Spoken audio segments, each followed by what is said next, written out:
everybody, it's Nina, the baby chick. I hope you guys are having a great start to your week. Happy Monday. I am here at Houston IVF because we have had several of our followers, readers, viewers asking questions about fertility and infertility. So I am not the expert when it comes to this type of topic, so I thought I would go to the experts to get some answers for you guys. So here we are at Houston IVF. They have been open since 2001, and they have three amazing doctors, Dr. Timothy Hickman, who we will be speaking with today, Dr. Catherine McKnight, and Dr. James Nadler. So they have two locations here in Houston, one in the medical center and one here on Gessner inside the Memorial City Memorial part here in Houston. So this is their main office.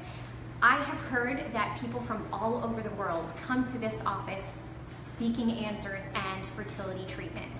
And I am excited to get some more answers. So if you guys have particular questions that you want to talk to a professional, please join us, ask us questions, and we'll make sure that we get them addressed by Dr. Hickman. So let's take a peek at their office and go meet them. So this way.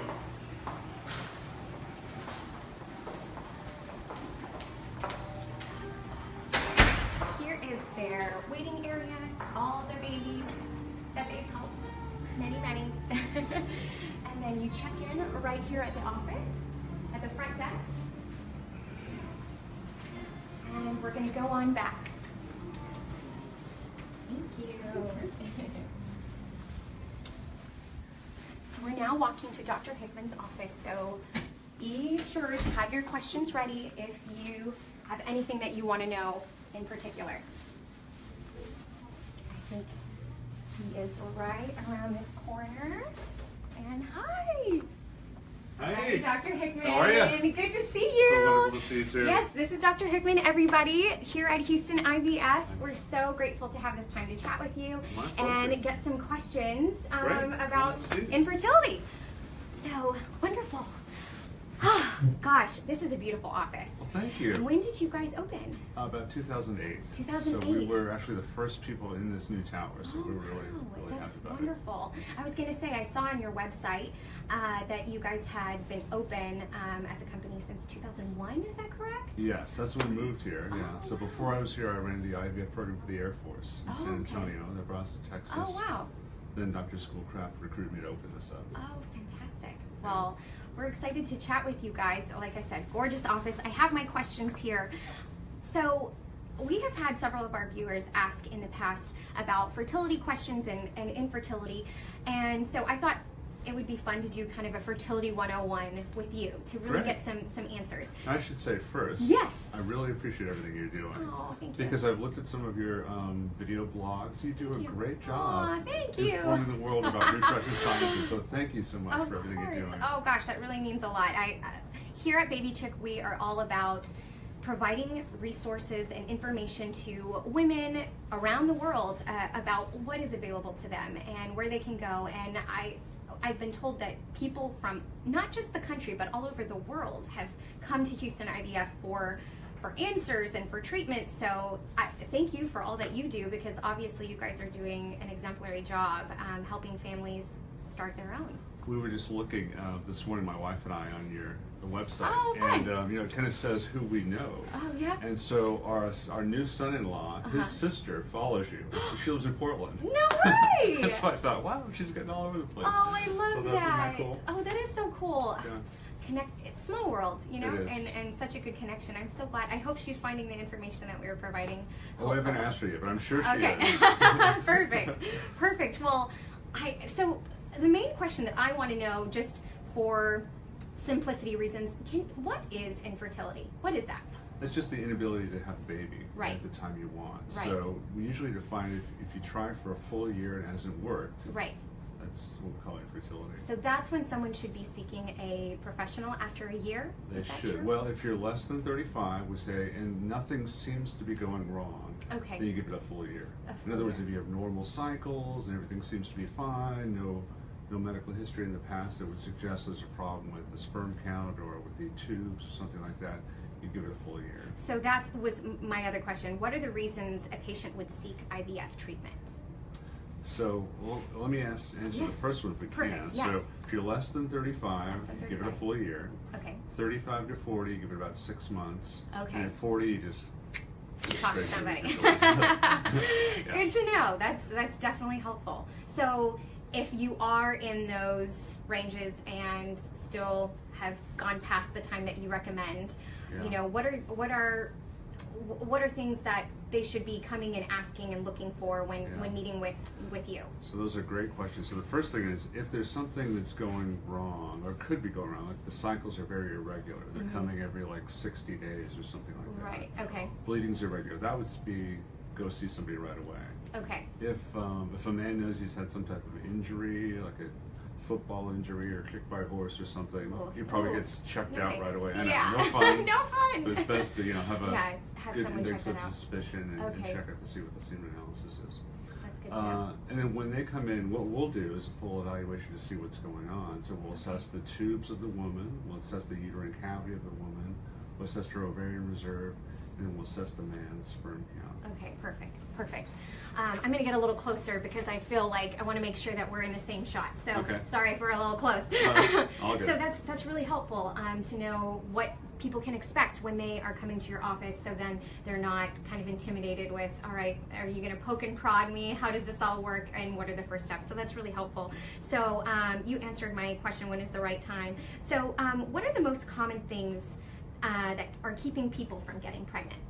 So probably the number one thing is just delaying childbearing. So this is the first year where more women in their 30s are having babies in the United States than in their 20s. Yeah. And if you go back 2 generations, like before World War II, that never happened. Right. It was pretty much late teens, early 20s.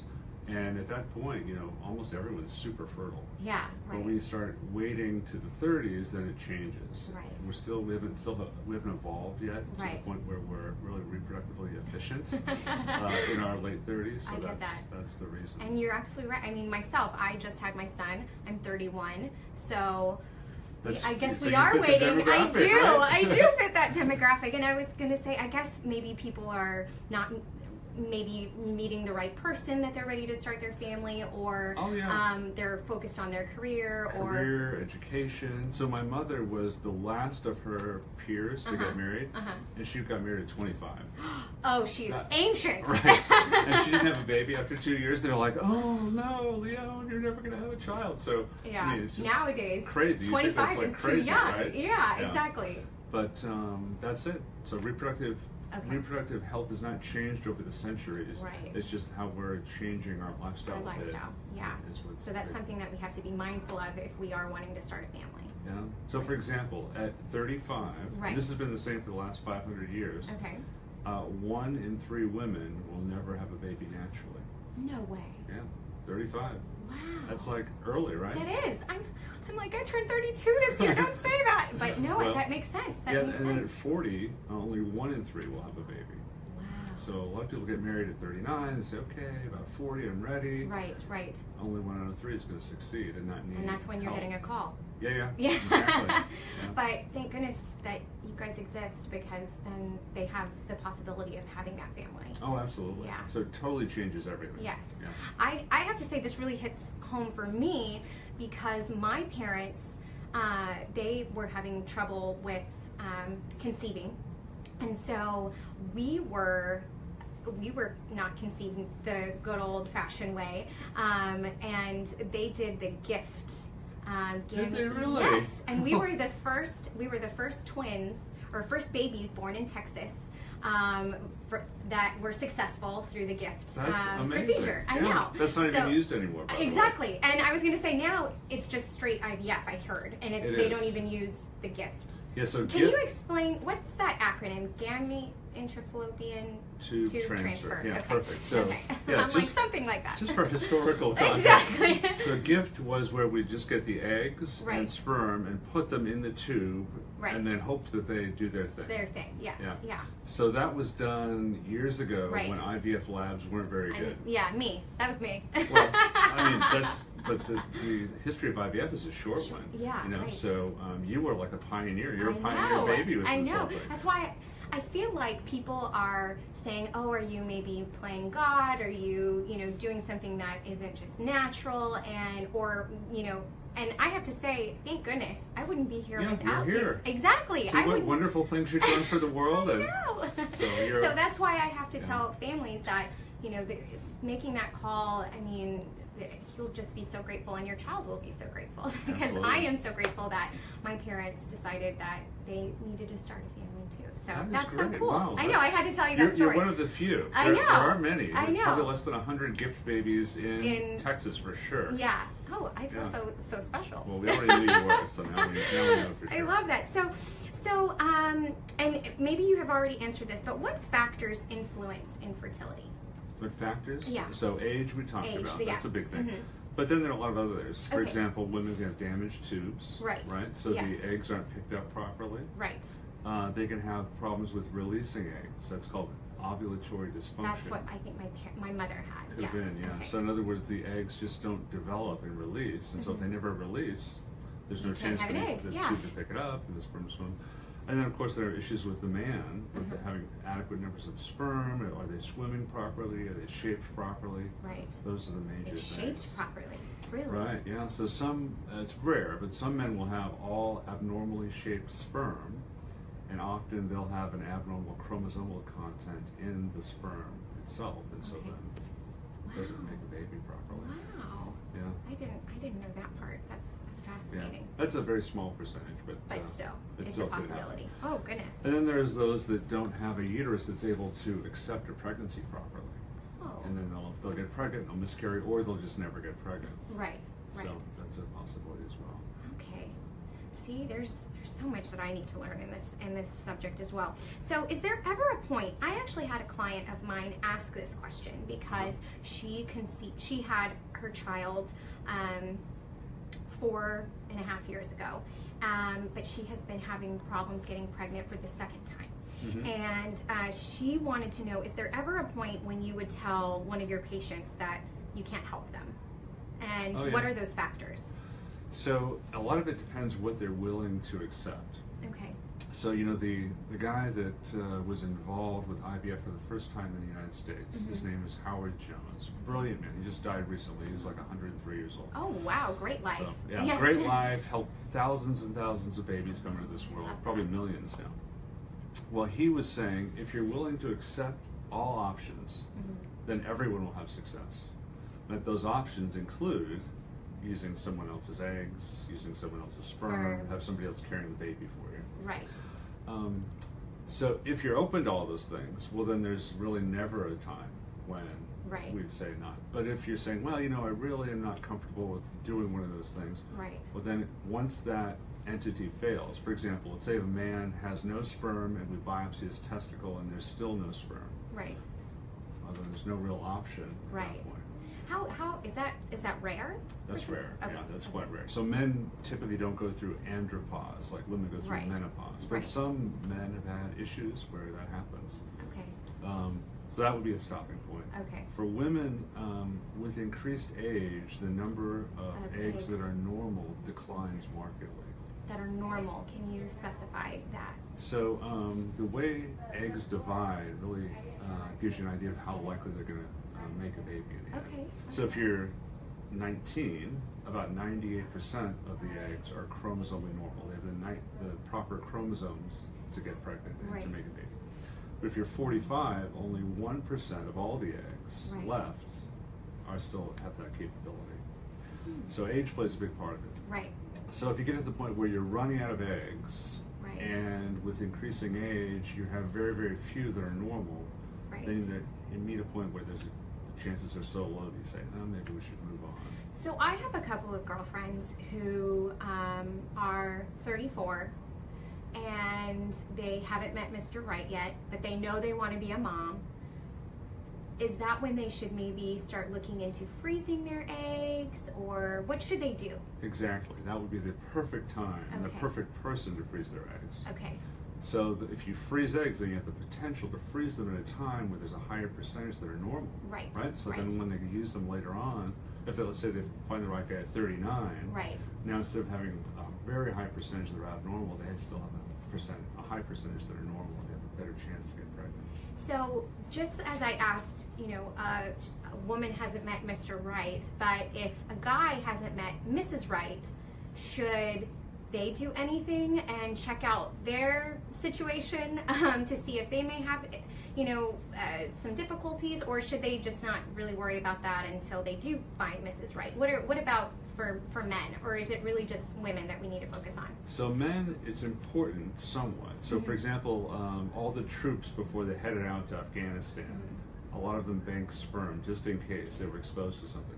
But age doesn't play that big of a factor with men. Right, for men, correct. So therefore, you typically, as long as things seem to be functioning well, right. Usually people don't bank sperm. Okay, because I was like, if they have odd shaped sperm or something like that, I know you said that that's rare, but I didn't know if there's something that they also need to be kind of mindful of, but that's good to know. Men, you guys are off the hook. Well, not fully. Not fully? Okay, always good. takes two to tango, right? Right, but, totally. But yeah, the age of the men is not crucial. Like, you look at Mick Jagger, right, he's in his mid-70s, still having kids. That's so true. You know. We have a question. Wonderful. How long is the process of freezing your eggs? Freezing your eggs takes about the same length of time as an IVF cycle would, except once you retrieve the eggs, you're just going to stop and freeze them. So roughly it's about 4 to 6 weeks. From the start of the procedure to like banking, like everything done. Exactly. So when they arrive at our office, okay, and their period starts to when they're banking, it's pretty quick. Perfect. So it's usually about 8 to 12 days of injections, which is the active part, that's growing all the eggs within the ovaries. Right. And then I've seen women, they have to do that in their abdomen for, you said 8 to 10 days? 8 to 12 days. Oh, usually. 12 days, yeah. Okay. And they do that for shots twice a day, 8 to 12 days. Okay. Then the eggs are retrieved. That usually takes about 15 minutes. Oh, okay. And then they're frozen and they're done. Awesome. And then Alex wants to know how long are the eggs good for once frozen? Great question, Alex. So the answer is, who knows? A long, long time. You may have just seen in the news how we had an embryo that had been frozen for 24 years. Yeah, I saw that. Right? That's insane. And so egg freezing, the way it's worked well, has only been around for about 10 years now. Okay. So before... So we're still kind of learning. Yeah, before then, it didn't work well at all. There were just a few hundred babies around the world that had been made with frozen eggs. Right. In 2008, the Japanese came up with this way to freeze eggs properly so that they don't break up when you thaw them. And we were the first in Texas to have any babies born, and that was 2010. And they had twins, and she delivered. It was on TV and all sorts of great things. Oh, that's but so now cool. Now it's kind of routine. Right. We do it a lot, right. and so the answer is we don't know, but probably 10 years. years. So far, 24 years has been successful with the 24, so that's with an embryo. With an embryo. Oh, that's you're right. Embryo. That's our yeah. So embryos are much more stable. And we've been able to freeze and thaw them for a long time. Eggs is a fairly new thing. Right. But the academic answer there is 100,000 years. Apparently, the gamma radiation makes them degrade at that point. I don't think anybody's going to wait that long. I was going to say, so a very long time. Well, that's really good. That's really good to know. So do you guys perform that procedure here in your office? Oh, absolutely. Okay, wonderful. Yeah, so we probably have at least one person every week going through and doing that. Okay. So we have hundreds and hundreds of people that have frozen their eggs, waiting. Either one, they had cancer, and they need treatment right away, because they're going to lose their egg supply. Their eggs preserved, yeah. Or two, they just haven't met Mr. Right. Right. I should say optimal time to do this is late 20s, early 30s.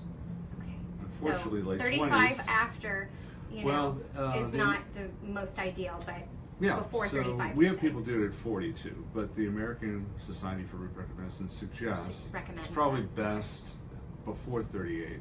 39. That's funny that you're saying late 20s, because a lot of women aren't really thinking about that kind of thing just yet. Yeah. We have a couple more questions. Sure. Shelby wants to know, when you were going through IVF, do you also need to adjust your lifestyle, like your diet and exercise? So a few things for lifestyle. One is you don't want to be smoking. That's a big no-no for reproduction. Two is you want to limit your caffeine intake to about 200 milligrams a day. And what is that typically? So a cup of coffee would be about 120 to 150 milligrams of caffeine. So a cup and a half? A cup and a half would be okay. Or, decaf. There you go, okay. Sodas are about 50 milligrams a can. Chocolate bars are about 40 milligrams a bar. So guys, chocolate, coffee, I mean, you have to pick your poison.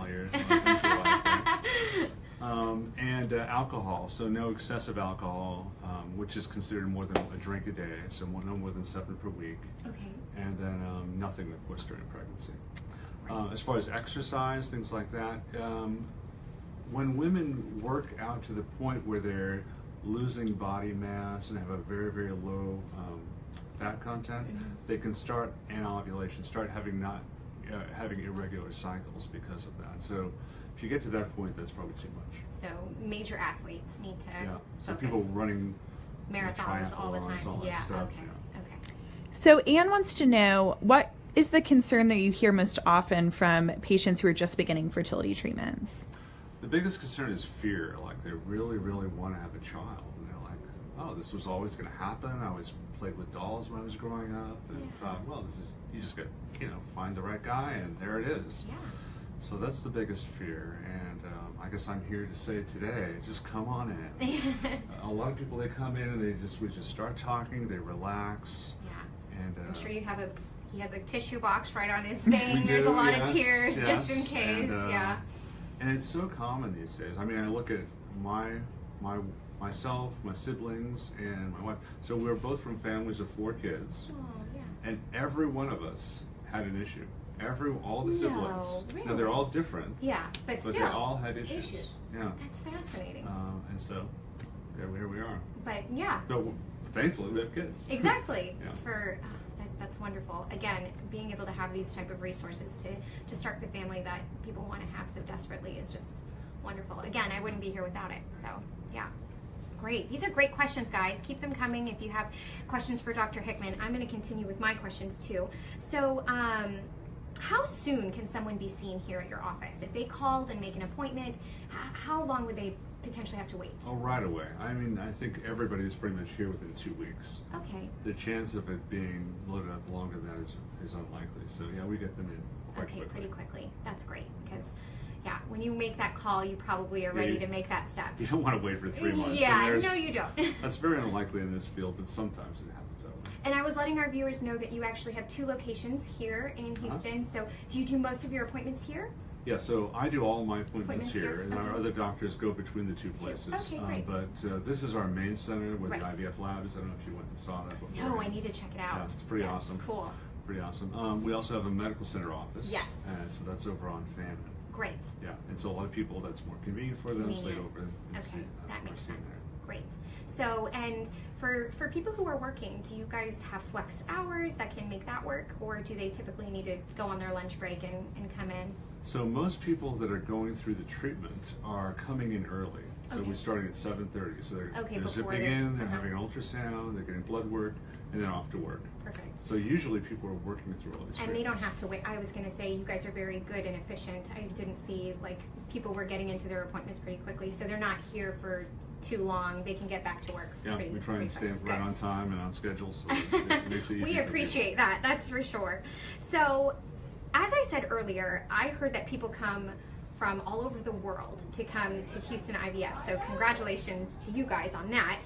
So why is that? What really sets you apart from other offices? Why are people coming to you guys? Good question. So probably the biggest difference between one place and another is the IVF lab. The lab. And the ability to grow embryos well. Okay. So that's really the big difference. So we've had people come from every continent except Antarctica. Sorry, Antarctica, you should give us a call. And it's just because we've done so well. So the nice thing about this field is that there are very clear parameters, right? Pregnant, non-pregnant, pregnant live birth, pregnant miscarriage. So all that data is gathered and sent to the CDC, where it's audited and published. Right. And so we've continued to have extremely high success rates compared to the national average with this procedure. So people see that and they're like, oh, we want to go there. And we really love it if they see that before they go elsewhere, because a lot of people just kind of go to their neighborhood place and they'll not You need to do your research before, and then they'll come to us afterwards. So for a while we saw that the majority of people that came here had already failed elsewhere. So we prefer they come here first if possible. Yes, but, Well, that's why we're so grateful for you guys to sit down with us and answer these questions, so people know that they can come here. And I wanted to let all of our viewers know that Houston IVF, their website is www.houstonivf.net, and if you go to their homepage and click Make an Appointment, Dr. Hickman and the other doctors are offering a free consultation for you guys. So if you have any questions or just are looking for the options that are best for you and your circumstances, they would definitely be able to help. So we are so grateful for that, because sometimes just making that first call is the scariest one, to see, you know, can they do anything for me? What are the best steps? How much is this going to cost? Just really getting that information and being able to talk to someone, kind of no strings attached, to see if this is the best route for them, means a lot. Yeah, absolutely. No, we welcome you all. Please come on in. Yes. Well, thank you so much. Guys, we're going to continue monitoring this video. If you have any more questions, I'll make sure to get in touch with Dr. Hickman if there are answers that I don't know, which I'm pretty sure will be the majority. But we'll be sure to get back to you as soon as possible. But thank you so much for joining. Again, Dr. Hickman, thank you so much for having us. And we look forward to seeing you at another video. All right, Bye, guys. Bye.